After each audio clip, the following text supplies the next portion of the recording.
So, you've arrived.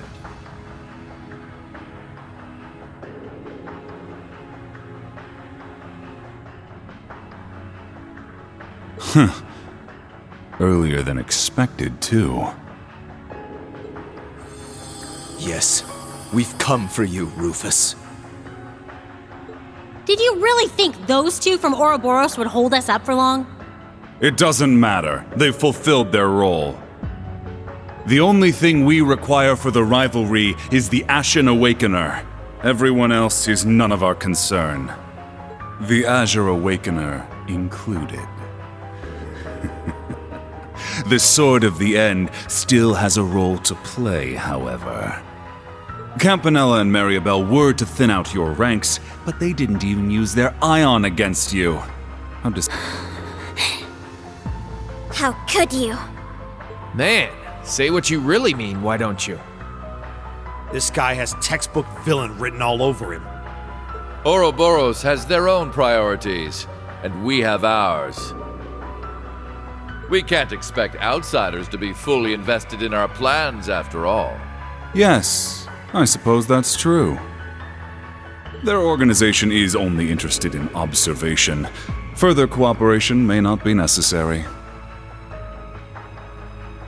Today's just full of interesting info, huh? That's a topic for another time, perhaps. The wings stolen from the Steel Maiden's Divine Knight. The Auric Knight has completely absorbed them now. That power was rightfully won by the Ashen Knight.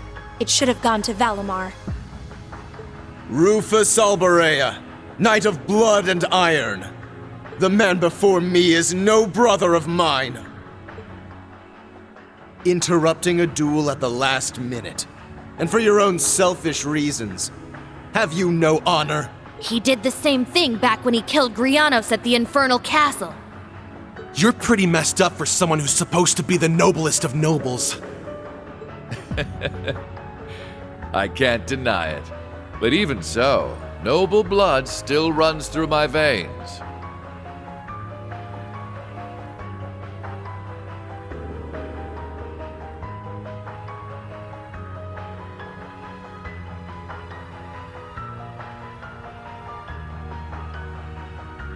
Banter aside, I had a war to manage on top of my duties as a Knight of Blood and Iron. Surely you can't fault me for picking the most efficient course of action. Oh, and by the way, I'm happy you were able to recover Milliam, even if she is simply a projection from the sword.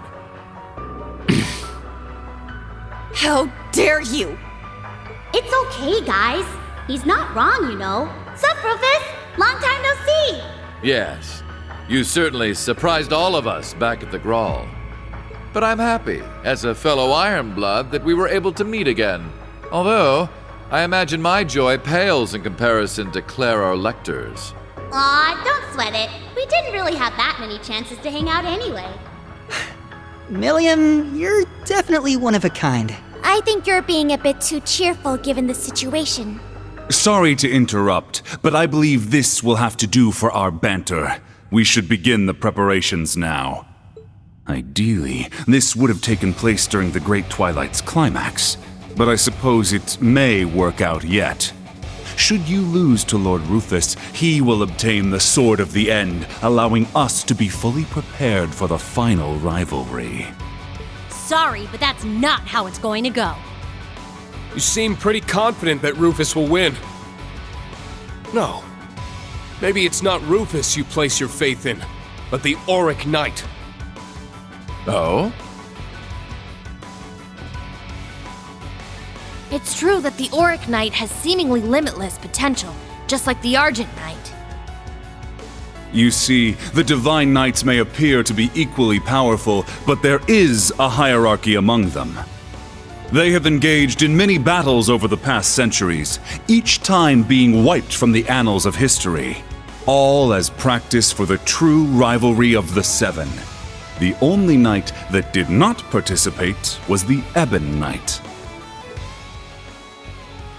It may interest you to know that even if a Divine Knight is destroyed, with time it will regenerate. Their awakeners, however, often end up as undead abominations. Nosferatu. Do you remember the field of endless blades you witnessed during your trial below Thor's? Each sword marked a divine knight's defeat, the grave of yet another of its awakeners. I can't believe it. So that's what they were. In all the battles that occurred, two knights emerged victorious far more often than their brethren. Their strength is second only to the Ebon Knights. Surely by now you must know which ones I refer to, correct? They were, of course, the Auric Knight, brilliant as the sun, and the Argent Knight, which glows like the moon. Following them was the Crimson Demon with 1,000 weapons, the Vermilion Knight. Compared to such supremely powerful machines, the Azure, Palatinate, and Ashen Knights are nothing. Where does this guy get off? Kinda pisses me off to hear him trash talk Ordine like that. It's true that the kind of energy it gives off feels completely different from the others. And now that it has the Argent Knight's powers as well. Precisely.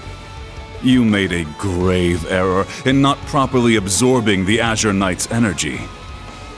In your current state, you won't be able to make full use of the Palatinate and Vermilion Knight's powers. Frankly, I didn't have high expectations for Prince Cedric's ability to use the Vermilion Knight. It makes things more convenient for us now that you've absorbed its power as well. You just say whatever you want, don't you? But you don't have a damn clue what we're capable of. Class 7's been through so many crucial moments together. Everything we did in the Civil War, the Grawl of Erebos. And in the course of those events, we lost some of our dearest friends. Yet despite that, we never gave up. We challenged foes we had no hope of defeating, getting help no matter how hard it was, and even if it was only small steps, we kept moving forward all the same. Yeah, and the new Class 7 is following in your footsteps. No. You've already caught up to us, Yuna. Instead of walking in our shadow, you walk with us as equals. Optimism, perseverance, and cooperation are what give us... No. They're what gives humanity true strength. Technology doesn't mean anything on its own. Without human hearts to guide it, it's nothing more than steel and circuits. Once the Great Twilight is over, you say you want to create a world ruled by the Black Workshop. But if there isn't any heart in this cold world you want to make, then what's the point? I'm sure when you made me and Tilly, you never expected us to have feelings. But we went way beyond what you expected. We pretty much became humans. Yes, I believe this applies to Kia as well. And it all points to one thing. Right. We create meaning in our lives by our interactions with others. And it's the bonds between people that shape the world. The world you want to create is one completely under the Ebon Knight's control. A world where the inhabitants, like the gnomes, are enslaved to a higher power without wills of their own. Where people can't find meaning in their lives by struggling and helping each other to move forward. But is there really any meaning to a life like that? That same tired rhetoric. Actually, I believe I agree with them. Still, don't think yourselves unique. I have experienced my own fair share of hardship and struggle. And ultimately, I have no plans to serve anyone either. Not the Ebon Knight, nor Chancellor Osborne. My path is clear. I will be the one to surpass my father. The Holy Sword of Vishnar. That's one of the twin blades the Albarich family used to slay Nosferatu in ages past. Usus, you too? Is that the other one? Ah, so Arnaud delivered the Holy Sword of Elvars to you. This is simply perfect. We can have ourselves one more sparring match before the rivalry. Do as you wish, but we must begin our preparations. The original combat shell. That's right. Even Estelle and the others had a tough time dealing with it. It pains me to see what's become of you, Father. But I still believe in the love that you had for Mother and me. So I'll prove it. Right here and now, I'll prove to you that your love was not a lie. Stubborn as ever, Ms. Reinford. You leave me no...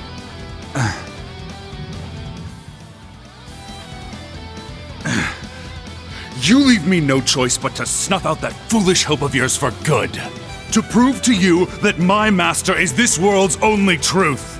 Not Chancellor Osborne, nor the Lionheart Emperor. No, I will serve Ishmelga to the very end! This will be it, Eustace.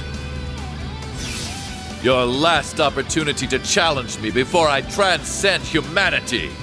Now, let us cross blades! Wait, does he mean... No way! You damn fool! Allow me to grant you eternal despair. Now come, show us what you're capable of!